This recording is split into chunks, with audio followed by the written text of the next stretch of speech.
I had just given birth when the bedroom doors opened and Jang Chun-sik walked in like he was entering a boardroom, not the room where his daughter had taken her first breath. My body still ached. The baby was warm against my chest. I looked up, waiting for something human from him, a smile, a touch, a question, but his face was carved from stone. He glanced at the child, then at me, and whatever he saw made his jaw harden. "Take her out," he said. At first I thought the pain was making me hear things. Then 2 guards stepped forward. "Chun-sik," I whispered, "what are you doing?" He never raised his voice. "You and the baby are leaving this house now." No explanation, no mercy, just a sentence. My throat closed as one guard reached for my arm. I held my daughter tighter and stared at the man who once promised I was safe. "You're making a mistake," I said. He looked at me once and answered, "I know tonight." If you've ever been pushed away when you needed someone the most, this story is for you. Subscribe now, because what happens next? He's going to regret this decision. They dragged me through the compound in a silk robe and bare feet, while my newborn cried against my chest and the evening air cut through the sweat on my skin. The gates felt miles away.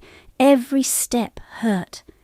I kept waiting for him to stop them, to call my name, to say this was some twisted move I didn't understand. He never did. When the iron gates opened, I turned back. He stood on the mansion steps, hands in his pockets, watching like this was already finished. "Why?" I shouted. My voice cracked so badly it barely sounded like me. He didn't answer. That silence hurt more than being thrown out. The gates closed between us with metallic finality, and I realized I was shaking from more than pain. It wasn't just betrayal, it was recognition. He had looked at me like a man who had learned something dangerous. I kissed my daughter's forehead and forced myself to breathe. "Okay," I whispered. "What did you find out about me?"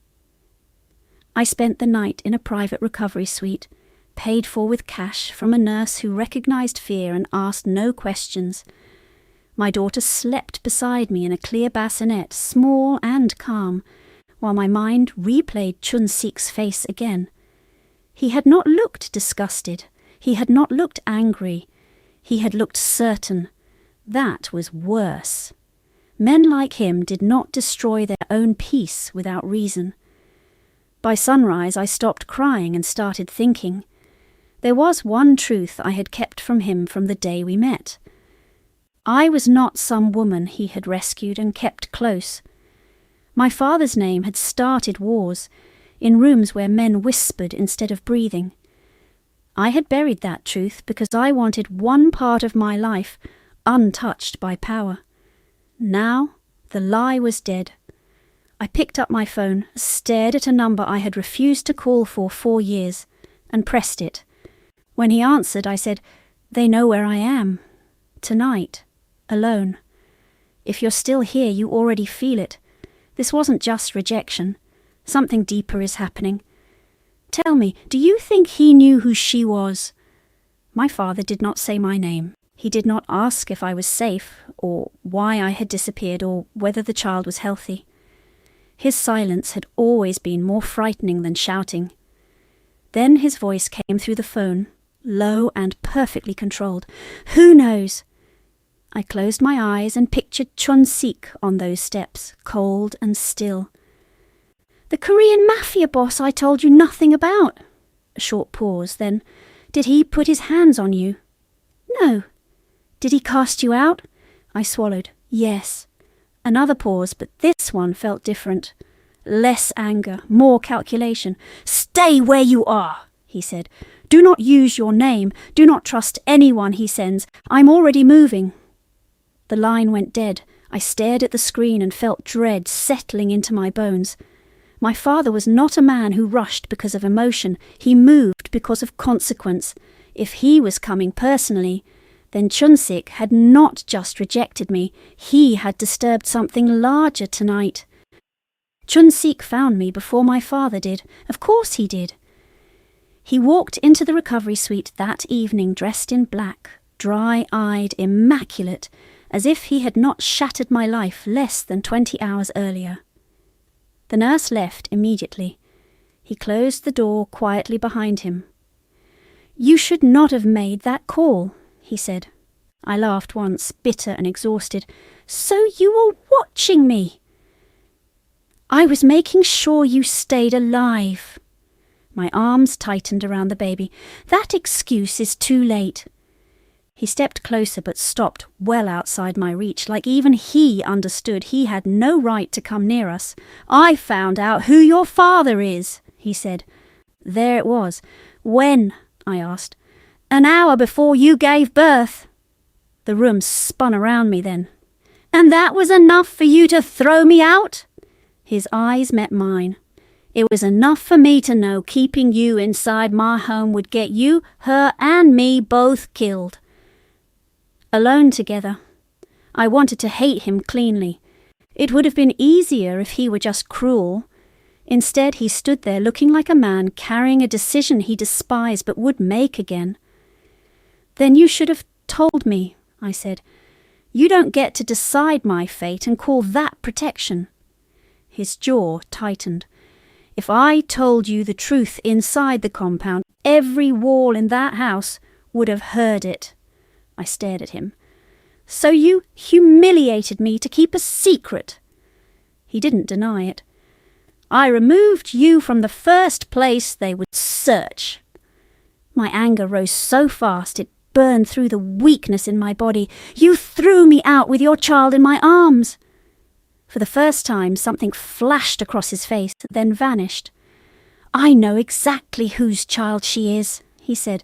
"That's why none of this is simple." The words landed hard. He had not doubted our daughter. He had doubted the danger around her, around us, entirely tonight.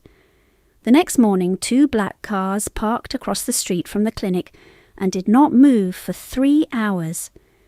The men inside never stepped out, never looked directly at the windows, never broke the illusion of patience.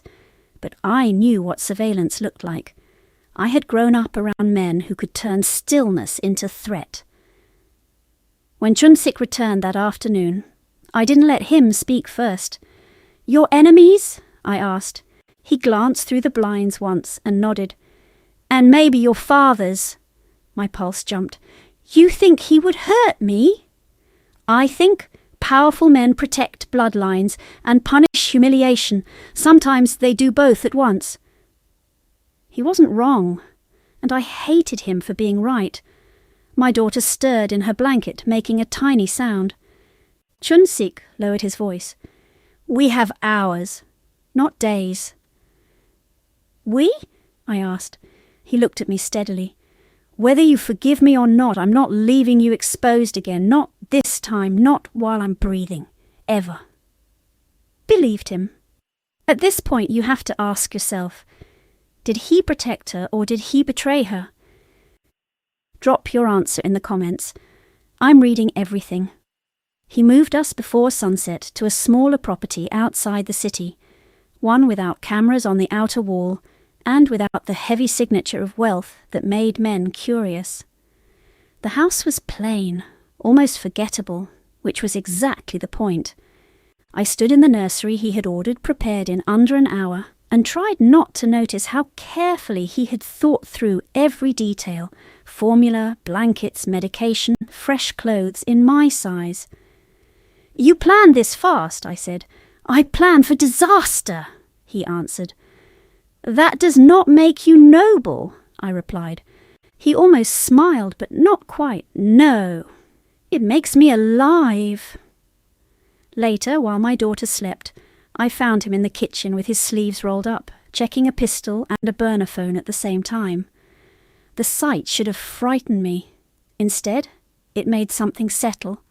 He was dangerous, yes, but never careless. "Are you staying here tonight?" I asked. He answered softly, "Until your father arrives here and decides everything for us." My father came just before dawn. No convoy, no noise, no dramatic show of power. Only one black sedan gliding into the driveway, and 6 men stepping out with the discipline that made ordinary guards theatrical. He entered the house without waiting for permission, because men like him did not believe in permission. Time had silvered his temples, but it had not softened him. His eyes found me first, then the baby, then Chun-sik standing near the fireplace like he had no intention of yielding his ground. "You look tired," my father said to me.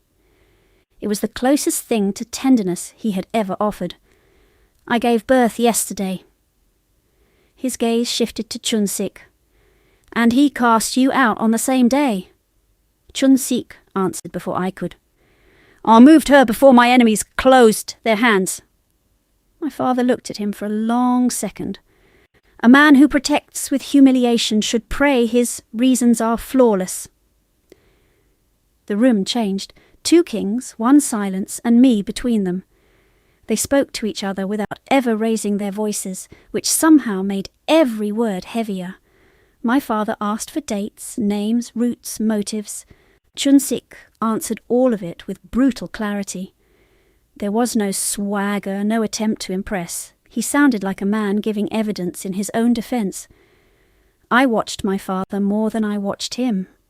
If he found one lie, one weakness, one insult hidden inside the facts, blood would hit the floor before sunrise. "You should have called me the moment you learned who she was," my father said. Chun-sik's face remained unreadable. "If I called you from my compound, your daughter would have become the center of 3 separate power games in under an hour, and instead you chose to wound her yourself." "Yes," Chun-sik said. My father's eyes flicked toward me. "Do you hear that? He admits it plainly." I did hear it. There was no excuse in him, no pleading, just responsibility. That made dismissing him harder for me, more before. When my father finally turned to me, the room went still. "Come home," he said. 2 words, a command dressed as mercy. For one reckless second, I wanted to say yes. I wanted the old safety of being untouchable because his name stood in front of mine like a weapon. But I looked down at my daughter and understood what that choice would cost. If I went back as someone's protected possession, I would never stop being moved like cargo between powerful men. I lifted my chin. "No." My father's expression did not change, but the air around him did. Chun-sik didn't move at all. "You refuse me after all this?" my father asked. "I refuse both of you if the price is losing myself." My voice steadied as I went on. "I'm done being hidden, handled, relocated, and protected in ways that leave me voiceless. I have a daughter now. I decide what kind of world she enters." For the first time, both men were silent because of me. If you've made it this far, you're not just watching, you're invested. And trust me, she's about to change everything. That was the real beginning, not the birth, not the exile, not the confrontation between men who could move countries with a phone call. The beginning was the moment I chose to stop reacting and start learning. Over the next weeks, I refused comfort that came without truth. I sat in meetings. I listened to conversations meant to go over my head. I learned who profited from conflict, who feared alliance, who leaked information, who smiled too fast, and who never smiled at all. Chun-sik stopped trying to shield me from every ugly detail once he realized I would uncover it anyway. My father watched from a distance that felt almost respectful. One night, while the baby slept between feeds, Chun-sik set a file on the table in front of me. "This is who wanted your location," he said. I opened it and saw names tied to both Korean syndicates and Japanese networks. "They wanted leverage," I whispered. No, he said. They wanted war, profit, chaos, panic, leverage, headlines. Once I understood the board, I stopped feeling like a piece on it. That changed everything. I called a meeting neither man approved of and invited 3 people both sides had been quietly avoiding: a broker, a financier, and an older woman my father trusted more than most captains. Chunsik arrived furious and hidden beneath perfect calm. You do not call that room together without security guarantees, he said. Then sit down and provide them, I answered. My father actually looked amused. The meeting lasted 40 minutes and altered months of secret positioning. By the end of it, I had done what neither side expected. I made them all say aloud what they were too proud to admit. My daughter's existence had become less a scandal than a future bargaining centre. If anyone touched me now, it would force both worlds into open conflict, and no one in that room wanted war. When the last guest left, Chunsik looked at me differently, carefully, like he finally understood his mistake completely fully. Finally! The apology came late, which was exactly how it should have come.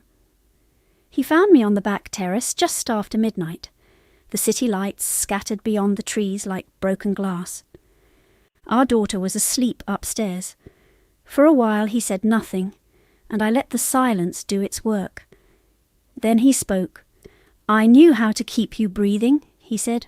I did not know how to protect your dignity at the same time. I looked at him but did not rescue him from the moment. That cost matters, I said. I know. He inhaled slowly. If I had another hour, I would have chosen better. If I had another chance, I still would not keep you in that compound. The honesty stung because it was not romantic. Then what are you asking for? I said. His eyes held mine. Not forgiveness, just the chance to stand where you can see me clearly. It was the first thing he had offered me that was fully mine tonight.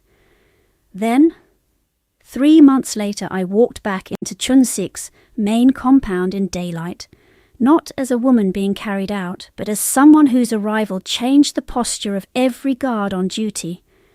No one touched me. My daughter slept against my shoulder, small and heavy with trust, while the iron gates opened because I had chosen to enter, not because anyone had ordered it. Chunsik waited on the same steps where he had once watched me leave. The image should have broken me. Instead, it clarified me. I stopped at the centre of the courtyard and looked up at him. You came back, he said. I shook my head. No, I came forward. Something shifted in his face then, respect stripped of all decoration. My father's people watched from one side. Chunsik's men watched from the other. For the first time, neither world felt above me. You threw me out like I was disposable, I said. Now both sides know I decide what happens next. Nobody argued. They didn't dare. If you felt her transformation, don't just watch, be part of it. Subscribe because the next story might be even more dangerous.